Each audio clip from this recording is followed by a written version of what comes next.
পদ্মায় bridge নির্মাণের গল্প শেষ হবার নয়। বিজয়ের মাস ডিসেম্বর আর নতুন বছরের প্রথম কদিনে মানুষের ঢল নেমেছে ব্রিজের দুপাশে। বিভিন্ন শ্রেণী পেশার মানুষ বলছেন, নানা বাধা ও ষড়যন্ত্র মোকাবেলা করে পদ্মা সেতু নির্মাণ যেন বাঙালির আরেক বিজয় বার্তা।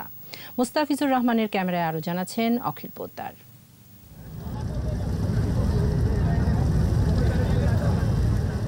সকাল থেকে সন্ধে ঘন কুয়াশায় স্পষ্ট দেখাও যায় না, তবু মানুষের কমতি নেই। পদ্মার এপার ওপারে নানান জনের সারাক্ষণই আসা যাওয়া। আমাদের গর্ব, আমাদের অহংকার পদ্মা সেতু। সে পদ্মা সেতুকেই নিজের দু চোখে দেখার জন্য এখানে আসছি। আমি, আমার ছোট ভাই, আমার স্ত্রী, আমার গণেশ, আমার 6 জন একসাথে আসছি।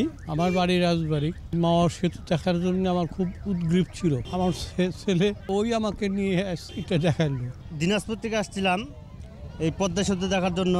স্পেন কমপ্লিট হওয়ার পরে চোখে দেখার জন্য আমরা সবাই এই পদ্মা সেতুর স্পেনে ঘুরতে আসছি। নয়নাভিরাম সুন্দর একটা যে ব্রিজ, এটা দেখার জন্য আমরা সুদূর নারায়ণগঞ্জ থেকে এসেছি। শুধু কি আশপাশের মানুষ, দূরের জনপদ থেকেও লোকজন আসছেন পদ্মায় স্বপ্নের ব্রিজ দেখতে। সাতক্ষীরা জেলা শ্যামনগর থানা, একেবারে বাংলাদেশের দক্ষিণ প্রান্ত থেকে এসেছি। হোম ডিস্ট্রিক্ট ঠাকুরগাঁ, কিন্তু আসলাম এই ব্রিজটা দেখার জন্য বাচ্চারা নিয়ে। রংপুর থেকে আসছি।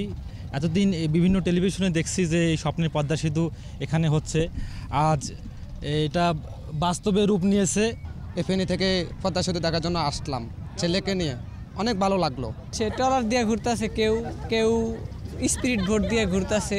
নানান জনের নানান অভিজ্ঞতা তুলে ধরেন ভিন্ন ভিন্ন অভিমত। এই স্বপ্নের পদ্মা সেতু দেখার জন্যই সুদূর কুড়িগ্রাম থেকে এসেছি।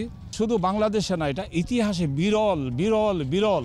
এত দ্রুত যে ব্রিজের কাজটা যে সফলভাবে সম্পূর্ণ করতে পারবে শেখ হাসিনা, এটা আমরা কল্পনা করতে পারি নাই, কখনো পারি নাই। কিন্তু আসলে আমরা তাকে চিনতে পারি নাই বা ভাবতে পারি নাই। আবার আমরা এত বড় একটা বিজয় যে পেয়েছি দেশের জন্য। নতুন বছরের প্রথম কদিনে আর পুরো ডিসেম্বর জুড়ে পদ্মা সেতু সংলগ্ন এলাকায় ছিল সাধারণ মানুষের ঠাসা ভিড়। 1 ডিসেম্বরে যেমন দেশ স্বাধীন হয়েছিল, আর 1 ডিসেম্বরে এসে পদ্মা সেতু হয়েছে পরিপূর্ণভাবে দৃশ্যমান। এই দুই বিজয়কেই যেন এক করে দেখছেন বাংলার মানুষ। অখিল পোদ্দার, 21 টেলিভিশন, মামাঘাট, মুন্সিগঞ্জ।